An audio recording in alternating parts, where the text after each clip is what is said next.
yastaakkalachaa jirateen beeku ati nama hojiitii jabaadhu in qabu inna taada maaliidhaan meeqan nagachite tere wudde akkuma nama cancellation qabu gudii dhawu kalli walli hoo taatimu kumaaf dhibba torbaan jira hojiin alaayiniidha komishinii dhibba lama ofirraa qaba kanoo dandeessa seeruu dandeessa wuddee koo ammaaf kana hojii harkaa qaba Romiyya kun boni bulletin cancellation qabtu ni beekna Romiyya kun gorsa kee barbaada koo kaashi maalidha maal raasi gorsin mi maal taatu kottu min abbaat gizmuun dawaa'ee cancellation gizmuun dawaa'ee haasaa bicha haasuuf na kottu min abbaat cabaan lama walitti fayyaadha yaani gorsa kee keekkatoo kaanis ashingiti boni bulletin cancellation qabtu tamishee kanam cancellation barbaadu dubbadhume wudde Romiyee nageenyi jaalala waaqayyo siifaa ta'u kan bulte.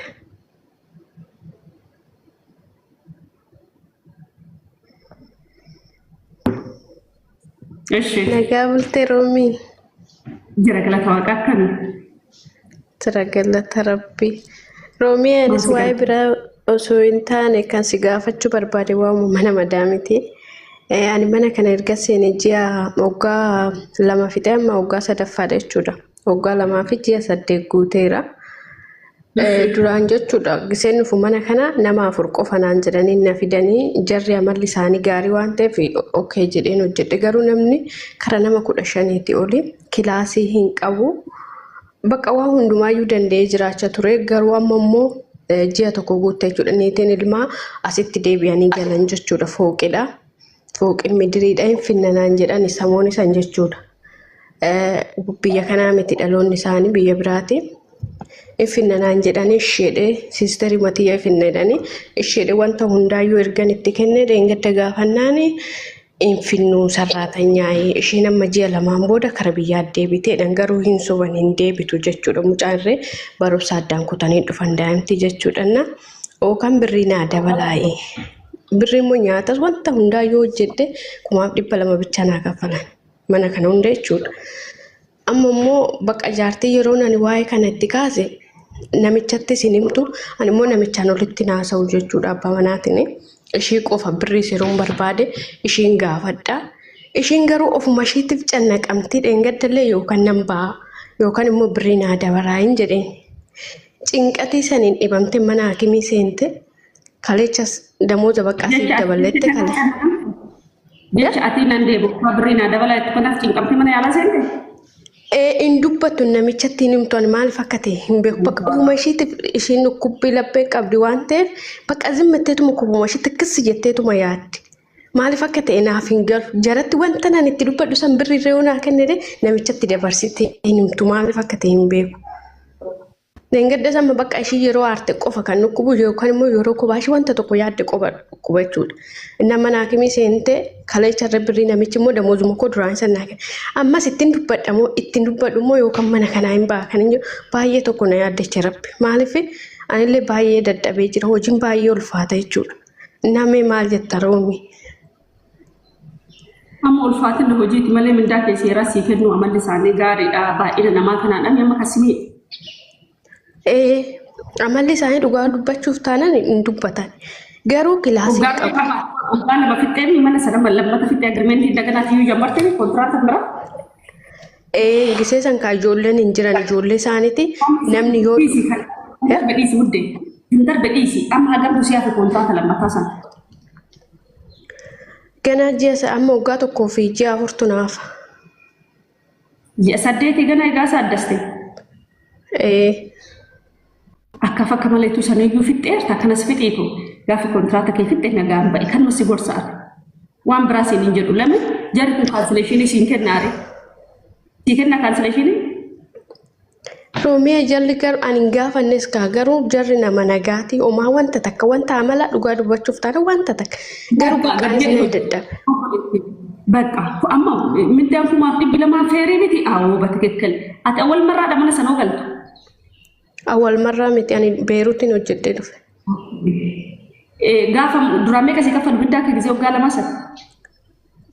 Achi mana gisee duraas biiroodhaan fidanii xidaatii qofa Sidaati qofa nyaataan nan hojjedheette kumaan dhufe ani nyaatas wanta maal sitti fakkaate waggaa lama kumaan hojjettee amma kumaaf dhibba lama waggaa lama farratti moo dhibba lama sii dabalanii mira dhibba la ani dhufee ji'a lama guunnaan nyaatas wanta hundaa kana hin danda'u waan ta'eef kumaaf dhibba lama naa godhaa jedhee.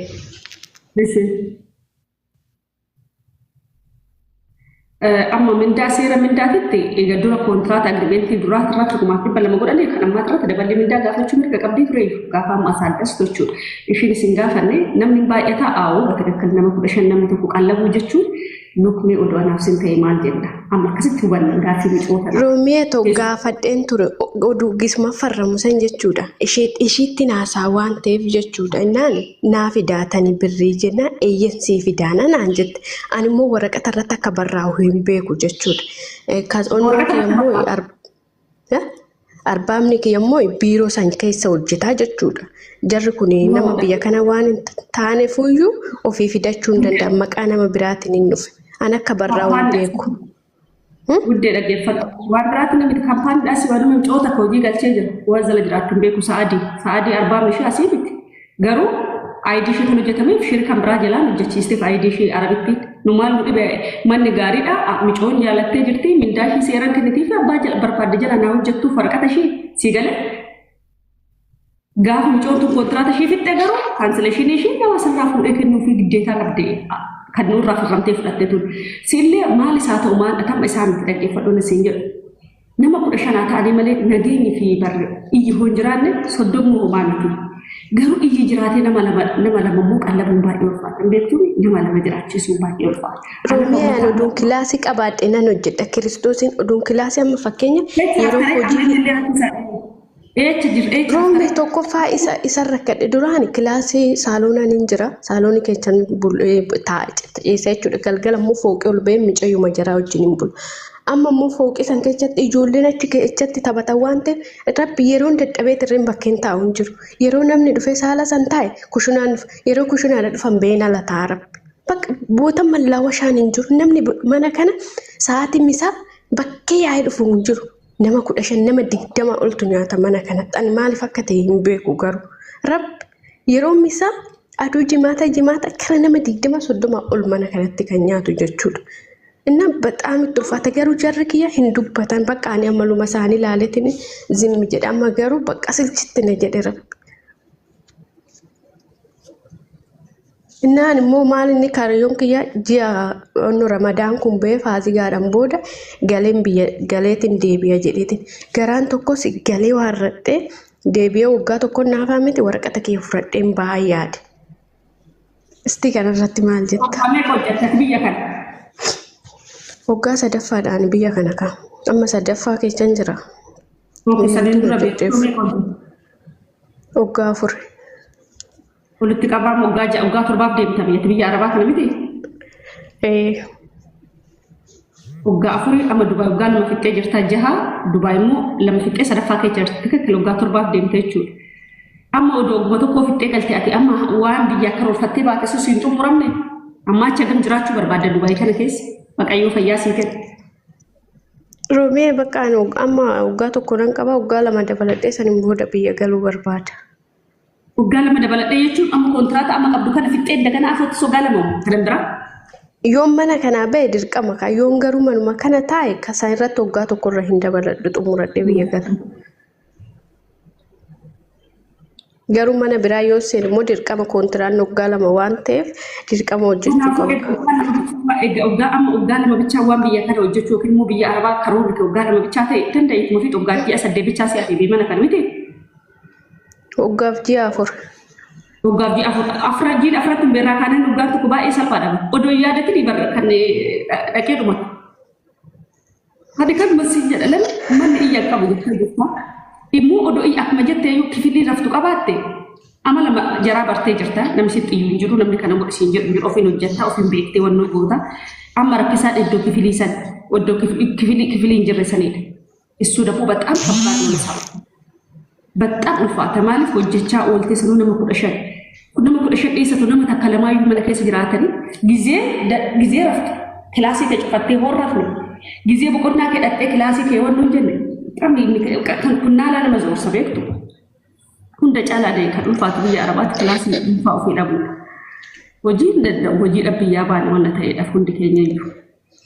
Sirriidha Roomiyoo hojii kee fixatte uffatallee yoo tokkos kilaasii kee cufattee ani uffatallee bakka inni tokko sun rakkisaa wanti hunduuyyuu jechuudha namumaa gochuu hin danda'u gorsa keetiif galatoomuu Roomiyoo. Guddaan garaadhaan kifilii keetti akka barbaadde taate kifilii keetti sii gale.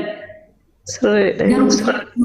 Bexaam ulfaata anumaan biraa siin jedhu gana ammas kontiraata biraa walitti asaaddasa ofitti dabaluuf eega karoora kee waggaa lama bichaa ta'u ta'e waggaaf ji'a afurii kan akkaaf akka malee itti lollee kadhannuma sii goona jabaadhatu fixadha.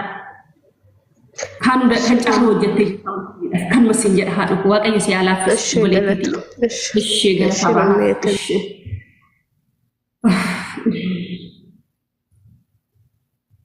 namni nama lubatu biyya haa ijoollee biyya arabaa miidhuu marratti lakkaatti dhageechanii ta'u warrooti dhiiraa jala jirtan miidhuu marratti tarii dhageechanii ijoollee biyya arabaatiin laphee rifaatuu qabdu laata.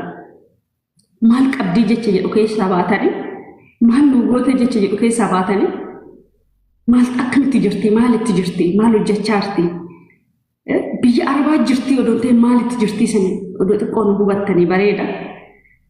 Duraan dhugaadha ijoolleen biyya arabaa gahee hojii keenya ni mannu ni mattu paablik miidiyaa kan irratti ba'anii wanni mul'atu hin jiru amma garuu galanni rabbiin badi ammumallee garuu uummanni biyya jiru kun mataa isaanii qulfiidha. Isaan waa'ee dhimma garaa isaanii malee waa'ee dhimma namaa yaadatan isin galii jiraa dhiifama naa godha jechuu kana waan jedhu warri biyya jirtan isin waa'ee garaa keessanii malee waa'ee nama dhimma sanii yaaddan irraa yaaddan icoontu nama 15 qallabaa nama 15 jiraachisuu jechuudha nama 15 jiraachisaa garuu iddoo boqonnaa iddoo ciistuu qabdu ishiidha halkanis guyyaanis tokkuma jechuudha halkanis guyyaanis tokkuma bakka ijji ishiitti oo asii kifilii seenti ijoolleen irraa caffaa. Garuu guyyaa hojiin hin dhumanneetu hojjetamaa oole. Warri biyyaa ishiin biyya arabaa jirtidha. Maal nu goote maal qabdiidha fokasee. Amee haga maal qabdii irratti xiinxala keenya xiinxaluu deemte maal nu goote irratti haga xiinxaluu deemte maal godhattee mee maalumatti jirti maal itti milkooftee fayyummaa ishee akkamii mee gizee giddee laachuu namarraa illee argachuu baattan rabbi irraa argattu. Dawwalaatu jabaadhu jedhaanii haala ishee keessa jirtu gaafadhaani yoo ishiinuu afaan baastee sirriitti dubbachuu baatte haalli hojii akkamii hojiin biyya arabaa kun ulfaatedhaan dhugumaayi ganama hoo kaate garaa duubaatti bishaan dhugi jedhaanii uumama birri ishee kaalkuleetiin godhinaayi eeyyeen ijoollumti nullee azziru bar waa'ee dadhabbe akkamiin dubartiin gizee cineessifattu gizee ciniisu keessattuu san nafsi yoo akkasii gaa'illa akka qeella lubbuun ishee beefooniin adda ba'a rabbi eegasii itti deemsa irratti fakkaate. Egas ega daa'imti dhalattee garuu maal jedhu mixuun irshiunnaan lijuunaan ishee jedhu ciniinsuu san raffadhu daa'ima kaasii jedhu